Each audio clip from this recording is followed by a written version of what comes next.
महोदय, अध्यक्ष महोदय, ये अध्यक्ष महोदय, ये अध्यक्ष महोदय, आपको नहीं बोलने दे रहे। अध्यक्ष महोदय, अखिलेश जी, आपको नहीं बोलने दे रहे। ये मुद्दा कांग्रेस, समाजवादी पार्टी, बीजेपी का नहीं है।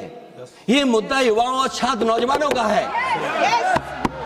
तो आपने इनको बुलवा दिया, क्या समझौता कर लिया आपने? क्या आपने क्यों नहीं बोलने दिया हमें? अध्यक्ष आपको मैंने बोलने के लिए कहा। एक मिनट प्लीज। नहीं, आपने समझौता क्यों कर लिया फिर?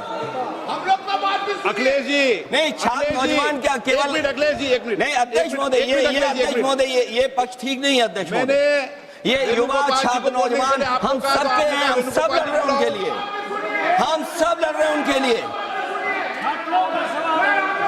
और जब छात्रों की नहीं सुनी जाएगी तो सड़कों पे आएंगे। और जो सरकार ने व्यवहार किया है, इस्तीफा तो क्या है? इस्तीफा तो जब चाहेंगे तब मंत्री ले लेंगे, सदन के बाद ले लेंगे। लेकिन सवाल ये जो छात्रों के साथ व्यवहार हुआ है, उनके हाथ तोड़े, सर तोड़ा, उनके कपड़े फाड़े, क्या बेटियों के कपड़े फाड़ेंगे आप? हम और राहुल जी थे।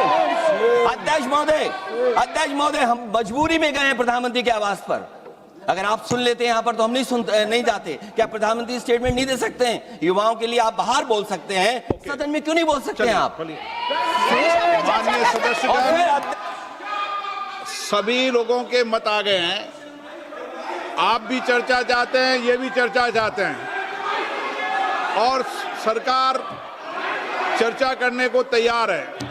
आप आइए, कब चर्चा करनी है, कितनी देर चर्चा करनी है, सरकार चर्चा को तैयार है।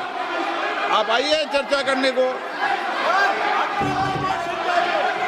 ऐसे गैलरी में बैठकर चर्चा नहीं होगी, चर्चा होगी। आप अपनी सीट पर बैठे, कितनी देर करनी है, किस नियम के तहत करिए, आप बैठिए। सरकार ने कहा है कि खुले मन से कहा चर्चा को तैयार है और सबका मत आ गया है।